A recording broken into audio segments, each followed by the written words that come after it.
Good morning, everyone, and welcome to the Smashi Business Show. My name is Hindal Dah, and I am here with Abdul Majid. Abdul Majid. How are you today? I'm good. Yes. So happy Monday morning, everybody. This weekend, we've had a lot of business stories coming in.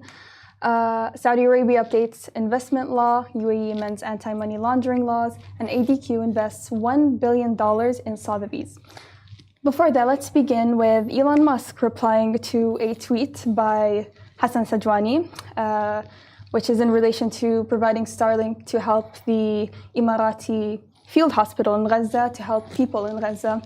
And it was set up by the UAE, I think, Dubai recently. And it's good that, Starlink is an internet access. It's its own satellite, so it'll help people. Hopefully, I guess help to people in Gaza. Statement is a lot of people are saying on the internet that the statement is quite controversial because he has had a different line of comments on this matter, the Gaza genocide. But now he's saying that he hopes to do more for people in Gaza.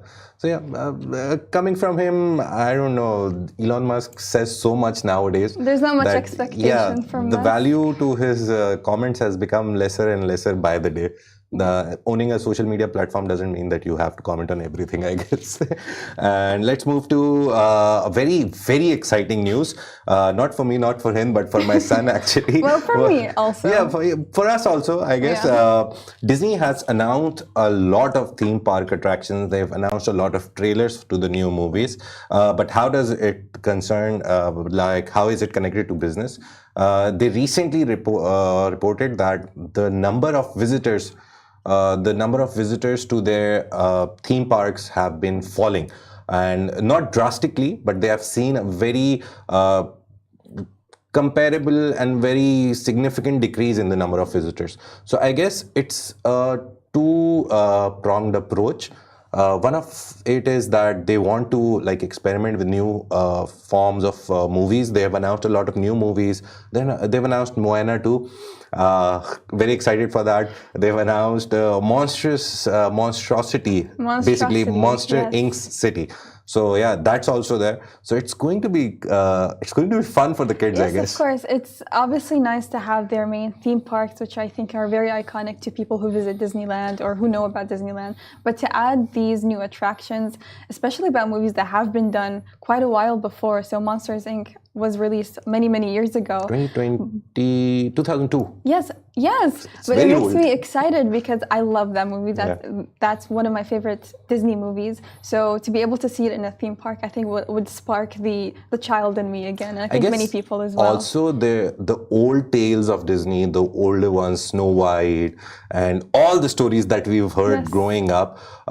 People have visited Disney theme parks so much that they're gotten bored of it, I guess now, and they want something new. They want the new products, the new movies, the new stars of Disney to appear in theme parks, and that is why this expansion is maybe taking place. So let's see. Hopefully it's good for the kids, but bad for our pockets. On other news, the Olympics ended yesterday and Arab athletes won 17 medals. So that is one medal less from last 4 years ago. 2020 Tokyo. From Tokyo's Olympics. So Bahrain won with the most medals, then comes with 4 medals, true. Then comes Algeria, Egypt, Tunisia, Morocco, Jordan, and Qatar. On other Olympic-related news, Iman Khalif, who is the Algerian boxer, filed a legal complaint for online harassment in the Paris court. Now, if you've all been on social media recently, we have seen all these waves of criticism against Iman Khalif, people claiming that she is not a woman or she may be trans or whatever, everything, a lot of criticism about what her is. And so... But she's a foreign female.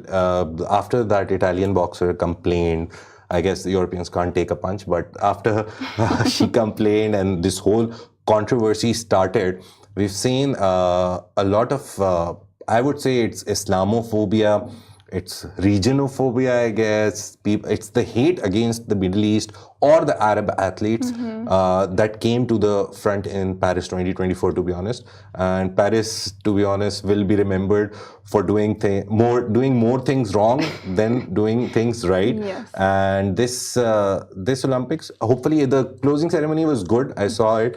It was good, but there were a lot of questions about it as well, that maybe they changed it because the opening ceremony saw so many controversies.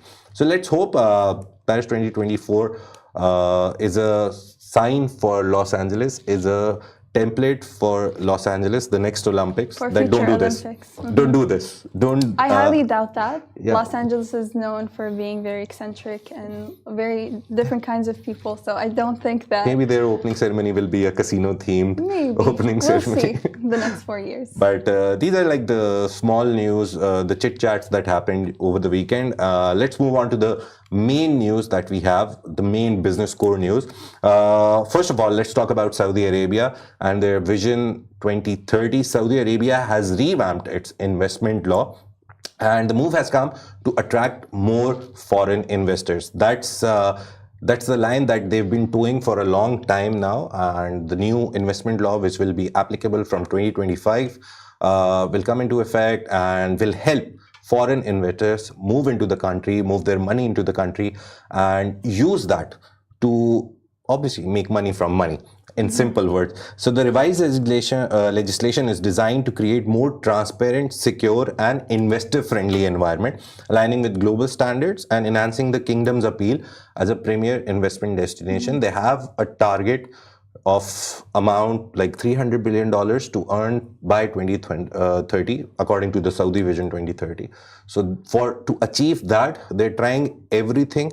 They're turning all the stones. They're trying their best to bring in as much money as possible and reach that target. And this law will simplify business operations, as well as it will improve transparency. It will also enhance protections. So the stronger safeguards for investments were introduced, and it will focus on the rule of law, fair treatment for local Saudis and non-locals, and also protection of property and intellectual property rights.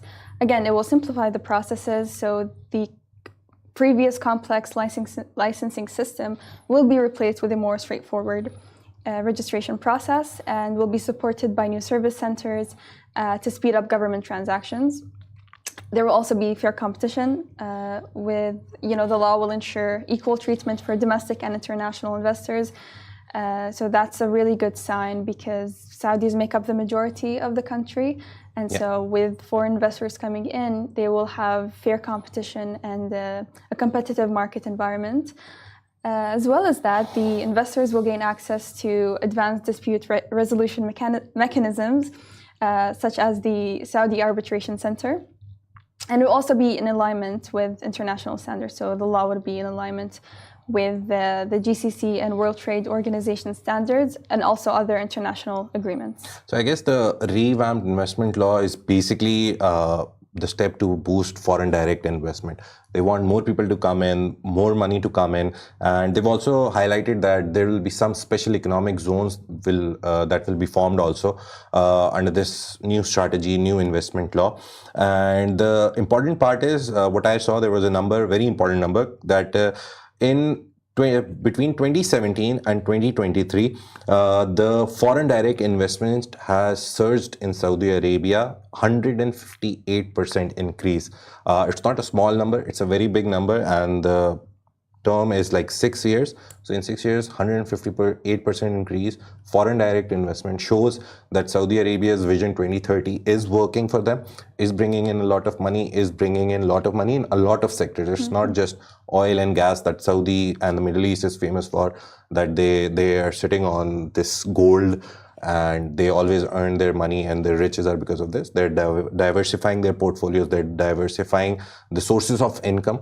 And this investment law change will hopefully, and most surely will change Saudi Arabia for good. Yes, it will change its investment landscape, and I think the law is very attractive to foreign investors.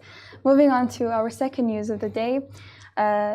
UAE amends anti-money laundering laws. We spoke about the anti-money laundering laws in the UAE previously. On Friday, I guess. Yes, on Friday we talked about how the UAE was cracking down on gold refineries.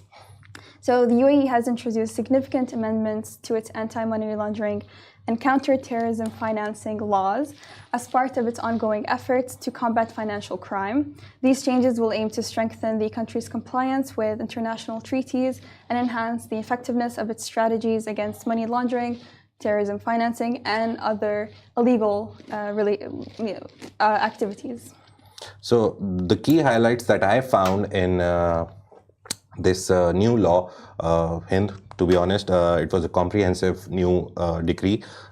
Mainly it's that there was a national committee for anti-money laundering and combating the financing of terrorism and illegal organizations. So now they've placed a supreme committee over it for the oversight of the national strategy for anti-money laundering and counter-terrorism financing and illegal organizations. So this is a move which will intensify the UAE's efforts. They recently came out of the grey list of the FATF in February 2024, if I remember correctly, and they're trying their best to not go back to the grey list. So it has three lists: black, grey, and white. Now they're in the white list. They've updated this new law update. Surely makes it worthwhile.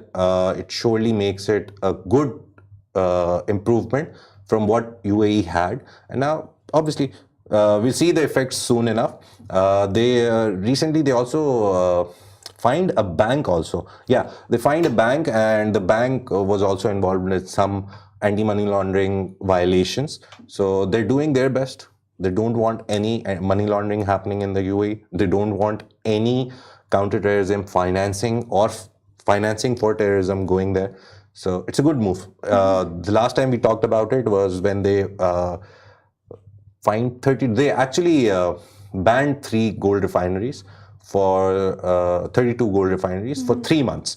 So the month term will end in October. That's a good sign.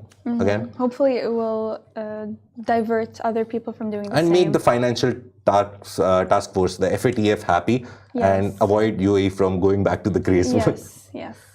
So the amendments to the UAE's anti-money laundering and counter-terrorism financing laws reflects the UAE's commitment to combating financial crime and aligning with international standards, like Majid said.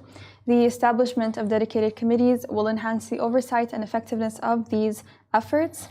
Also, the strict enforcement actions, which include fines and suspensions and bans, demonstrate the UAE's zero-tolerance policy towards non-compliance.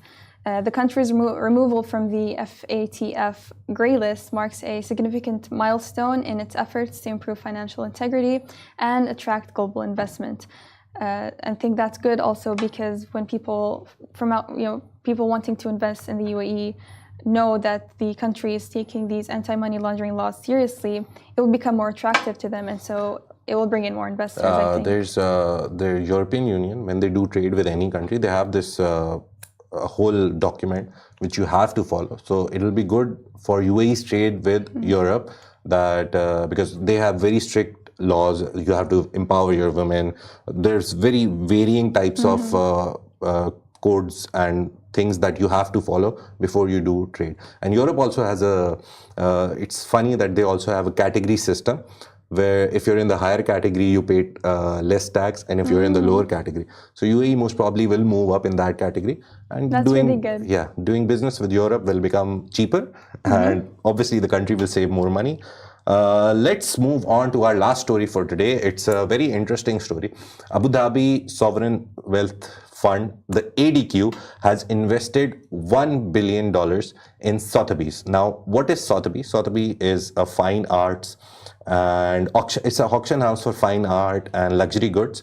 So what they've done is they've invested $1 billion in the newly launched shares.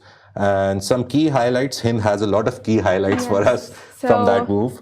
So this investment by the ADQ will support Sotheby's innovation and its plan. It plans to be a bigger powerhouse in Middle East, because they have their presence here as well. East. It would also, because the ADQ has acquired newly issued shares, and Patrick Drahi, who is the owner of Sotheby's, who bought Sotheby's, in 2019, will remain the majority owner, but also contribute additional funds. This investment is also aligns with ADQ's goal of making investments that support Abu Dhabi's economic diversification and also enhance its arts and culture sector, because in recent years, in the coming months actually, we've gonna experience a big move by Abu Dhabi where there will be a sort of a town of, if you will, of arts and cultures. So Nice. the Guggenheim Museum will be opened in Abu Dhabi hopefully soon, as well as the National Museum. And they already have the Louvre, We have the Louvre, which opened a few years ago. Yeah. So I think this is a very strategic move by the ADQ. And they're diversifying their portfolio. We've always talked about this. The UAE does not want to rely on oil and gas. They want to move out. They've already invested in tourism a lot. They've invested in real estate every day. Yesterday, I saw a report that Sharjah's numbers in the month of June alone rose. So they did like 30 billion of business. So all these things are showing that it's not just all the eggs in one basket. They've placed all their eggs in all different baskets. And it's a good sign, good move by the ADQ that they've invested in arts and culture. We were talking about it that I'm not a big art fan. I think it's a tool for something wrong, but she believes that art is art. I think it could be that, but it also will provide people with, especially in the UAE, to see art from different parts of the world, and it's a good investment opportunity, like you said. She also told me the history of Middle Eastern art, that the 20s? In the 20th century, I think, has the most fascinating facets of art. So it would be different styles, but also have kind of the political and the social aspect, which I don't think we see that much nowadays. So you can go Google 20th century Middle Eastern. Or you can just politics and modern Middle Eastern art. Oh, nice. Yes. Go. That's food for your thought. Go enjoy, Google it, and see that UAE and Middle East were also famous for art. The UAE has been famous for a lot of things. Our literary work Poems has been great. The especially. poems, they've been great. We don't read it much because we can't speak Arabic, but obviously we'll read the translation. I'll read the translation soon. But it is a big thing in the UAE where I don't know if it's still ongoing, but we have poem contests, which is very interesting, yes. Nice. So yes, that's it for today. We've covered nearly everything that happened over the weekend and in the morning today. Let's hopefully see you tomorrow by 10 a.m. UAE time. And we'll come up with all the latest news from the tech industry, from startups, from the main big players. We'll bring all the news. Follow us on Apple Podcasts, Google Podcasts. Follow us everywhere you can find us, Instagram, Facebook, and try to keep up with the world of technology, finance, and everything. Thank you. Take care. Thank you, everybody. See you tomorrow. Bye-bye.